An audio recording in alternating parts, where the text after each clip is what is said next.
Selamat pagi, saudara-saudara sekalian. Kita jumpa lagi dalam pembelajaran klinik refraksi 1, pokok bahasan keempat tentang sistem optis bola mata. Silakan dipelajari, disimak, dan mungkin Anda diskusikan dengan temannya atau dengan saya lewat Zoom, ya. Kemudian jangan lupa mengisi daftar hadir atau presensi di Seato, ya. Kita segera mulai aja untuk mempersingkat waktu. Saudara-saudara sekalian, sebagaimana telah disampaikan pada pokok bahasan sebelumnya bahwa manusia akan memperoleh kemungkinan untuk dapat melihat suatu benda bila cahaya yang dipancarkan oleh benda yang menjadi objek penglihatannya itu dapat memasuki bola mata. Namun demikian, keberhasilannya masih tergantung pada kemampuan sistem optis bola mata. Sistem optis bola mata itu dapat membiaskan saya tepat pada retina. Kalau tidak tepat pada retina, benda pasti kabur, ya. Meskipun sensasi penglihatan terjadi bukan di dalam bola mata, tetapi itulah satu syarat yang harus dapat dipenuhi agar manusia dapat melihat satu benda dengan jelas. Jadi syaratnya harusnya cahaya dari objek itu masuk ke bola mata dibiaskan oleh media refrakta tepat pada retina. Saudara-saudara sekalian, pada hakikatnya bola mata merupakan sistem optis yang strukturnya hampir menyerupai kamera. Coba perhatikan gambar yang di sebelah kanan itu, ya. Jadi kornea fungsinya hampir sama dengan lensa cembung pada kamera lensa yang depan itu, ya. Kalau pupil atau lubang iris fungsinya hampir sama dengan diafragma dari kamera itu. Jadi kalau ada sinarnya terlalu kuat, dia akan dikecilkan. Kalau enggak, gambarnya jadi terlalu cerah gitu, ya. Jadi dia dikecilkan. Pupil juga gitu, secara refleks kalau sinar yang masuk ke dalam bola mata ini terlalu kuat intensitasnya, maka dia akan mengecil secara refleks. Jadi retina itu fungsinya hampir sama dengan film sebagai sensor. Jadi kalau di kamera zaman dulu itu pakai film itu, nanti gambarnya akan nampak dilayarkan di film itu. Sedangkan kalau di retina ini, bayangan objek nanti akan dilayarkan juga di retina. Cuma nanti akan diubah menjadi impuls saraf, ya, tapi dia bentuknya bayangan objek.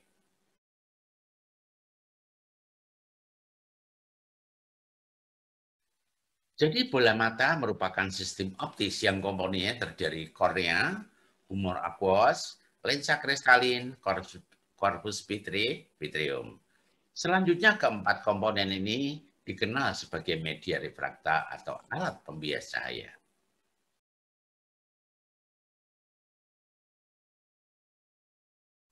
Sekarang kita pelajari tentang jarak antar komponen.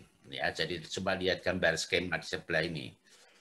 Jadi H itu adalah sentral kornea atau puncak kornea. Sedangkan N, nodal point itu adalah pusat refraksi bola mata. Dan F sama dengan fovea centralis atau yang berada di retina. Jadi di fovea centralis ini berkumpulnya sel-sel kerusut retina. Ya. Jarak antara H itu puncak kornea dengan retina dengan fovea centralis adalah 22,6 mm. Sedangkan jarak antara H dengan N, jadi H itu puncak kornea dan N itu nodal point, itu adalah 5,60 mm. Sedangkan jarak N ke F, jadi jarak antara nodal point dengan fovea centralis adalah 17 mm. Ya, jadi ini skema ini adalah harga rata-rata. Jadi dia antara puncak kornea sampai ke fovea centralis itu panjangnya umumnya 22,6 mm.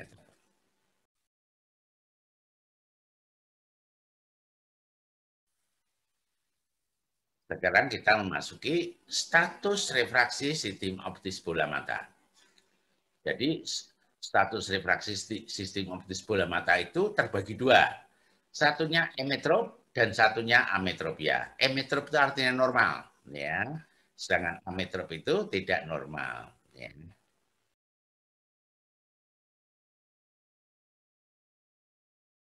Tapi sebelum itu, sebelum kita membicarakan tentang bagaimana status refraksi sistem optis bola mata, perlu kita ketahui adalah satu postulat.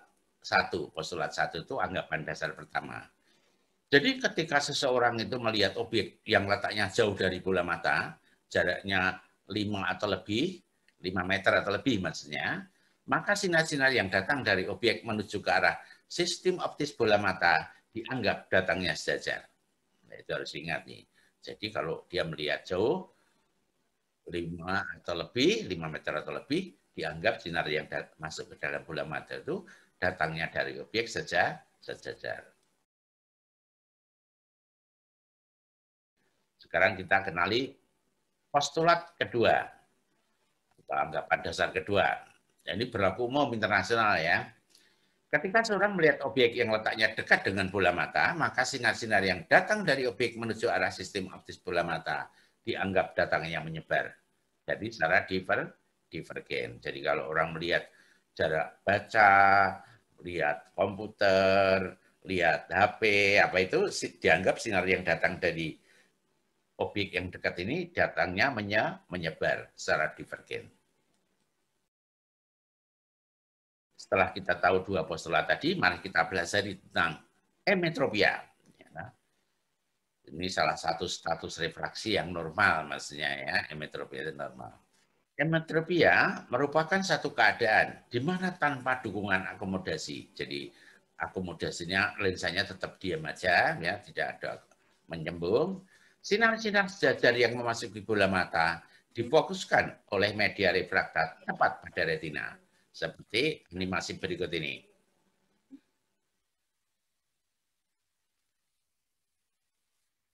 Karena sinar-sinar sejajar dari objek itu difokuskan pada retina, maka objek yang sedang dilihatnya akan memperoleh kemungkinan. Jadi atau karena sinar sejajar yang masih bola mata difokus di retina, maka benda akan dilahirkan dia dengan tegas. Ya, jadi dengan tegas itu bayangan objeknya sangat jelas, ya.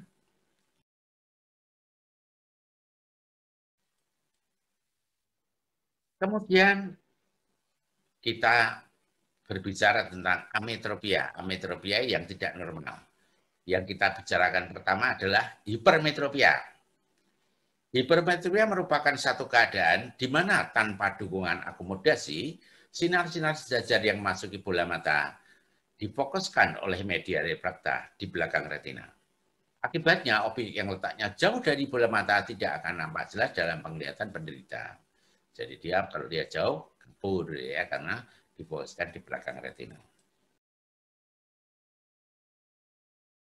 Sekarang ametropia yang lain adalah miopia. Miopia merupakan suatu keadaan di mana tanpa dukungan akomodasi, sinar-sinar sejajar yang memasuki bola mata difokuskan oleh media refraktor di depan retina. Seperti yang akan kita lihat pada animasi berikut ini. Akibatnya objek yang dilihat, akibatnya objek yang letaknya jauh dari bola mata juga tidak akan nampak dalam penglihatan penderita. Kabur dia, karena dia pengen terang ya harus difokuskan di retina.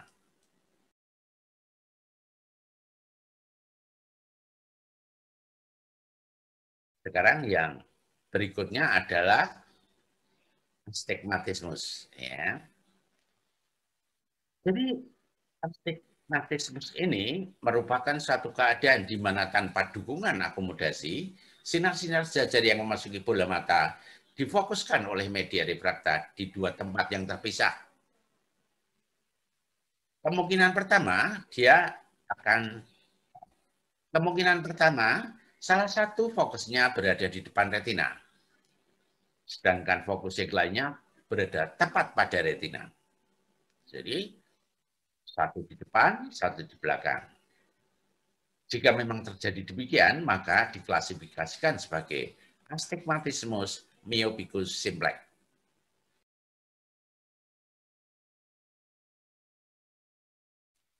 Sekarang kita pelajari tentang astigmatismus. Ya, apa itu astigmatismus? Astigmatismus merupakan satu keadaan di mana tanpa dukungan akomodasi, sinar-sinar sejajar yang masuk ke bola mata difokuskan oleh media refrakta di dua tempat yang terpisah. Jadi ini merupakan kemungkinan kedua, ya, astigmatismus. Kemungkinan kedua, salah satu fokusnya berada di depan retina, sedangkan fokus lainnya juga berada di depan retina. Jadi masing-masing ada di depan retina, namun tempatnya terpisah. Seperti pada animasi berikut ini.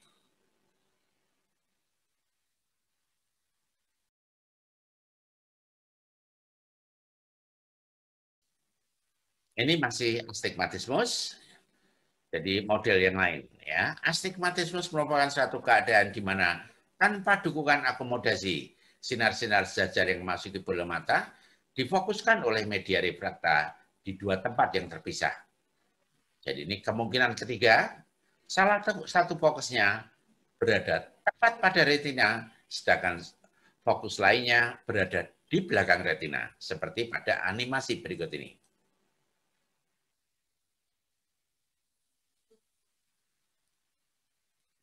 Jika memang terjadi demikian, maka diklasifikasikan sebagai astigmatismus hypermetropicus simplex.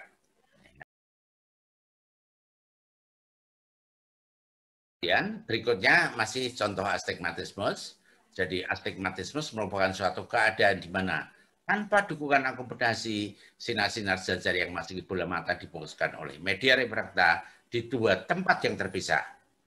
Jadi di kemungkinan keempat, salah satu fokusnya berada di belakang retina, sedangkan fokus yang lainnya juga berada di belakang retina. Seperti yang terlihat pada animasi berikut ini.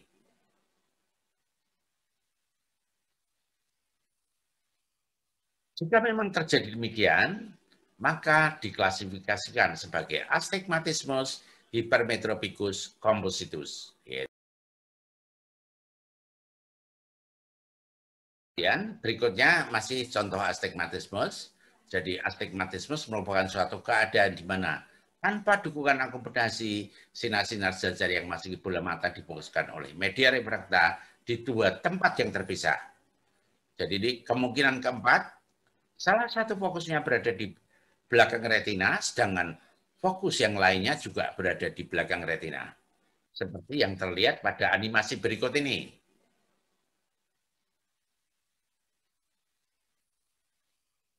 Jika memang terjadi demikian, maka diklasifikasikan sebagai astigmatismus hypermetropicus compositus, yaitu ciri-cirinya kedua-duanya ada di belakang retina, tapi pada dua tempat yang terpisah. Ini contoh astigmat yang kelima, yang terakhir. Ya, astigmatismus merupakan suatu keadaan di mana tanpa dukungan akomodasi, sinar-sinar sejajar yang memasuki bola mata difokuskan oleh media refrakta di dua tempat yang terpisah.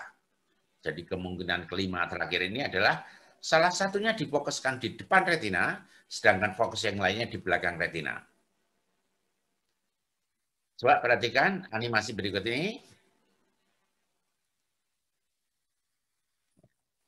Jika memang terjadi demikian, maka astigmat ini diklasifikasikan sebagai astigmatismus mictus. Ciri-cirinya satu di depan, satu di belakang. Retina maksudnya.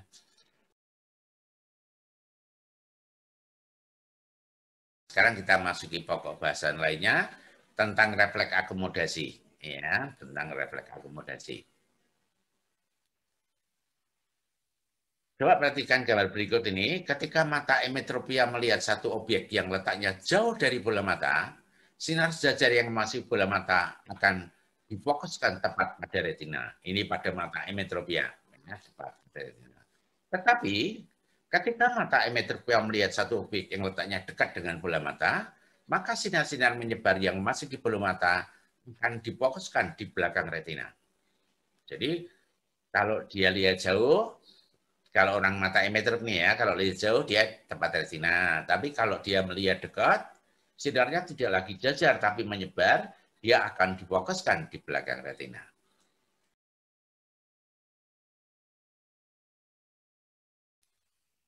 Jika muncul satu pertanyaan, kalau begitu orang dengan status refraksi emetropia nggak bisa lihat objek dekat dong, gitu ya. Terus temannya bisa jawab, bisa karena kurang dari 0,5 detik sejak peristiwa itu terjadi akan muncul refleks akomodasi.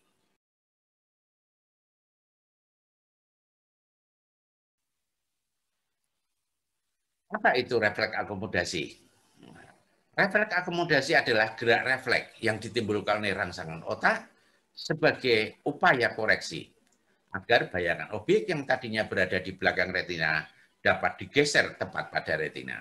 Jadi ini karena gerak refleks bukan keinginan orang itu, tapi keinginan otak agar bayangan yang tadinya di belakang retina dapat bergeser tepat pada retina.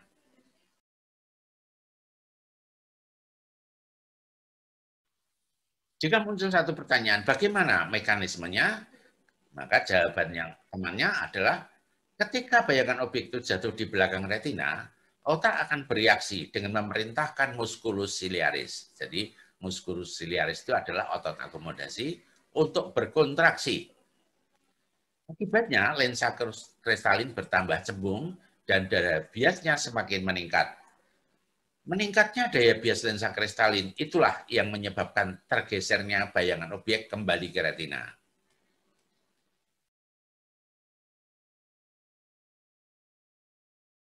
Ini adalah gambarannya, jadi di mata emetrop.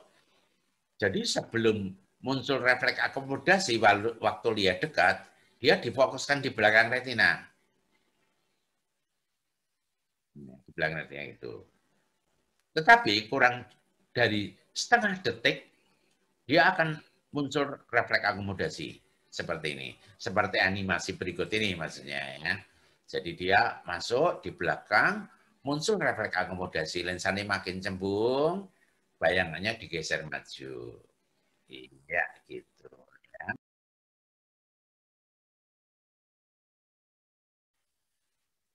Jika muncul satu pertanyaan, apakah refleks akomodasi akan muncul pada setiap status refraksi saat melihat objek dekat?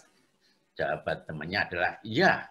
Refleks akomodasi akan muncul pada setiap status refraksi saat melihat dekat. Jadi siapapun orangnya kalau melihat dekat dia umumnya akan berakomodasi matanya. Tapi nanti ada kecualinya, tapi nanti aja. Bila sinar-sinar yang datang menyebar itu difokuskan di belakang retina. Tetapi hal itu akan disampaikan pada pokok bahasan berikutnya.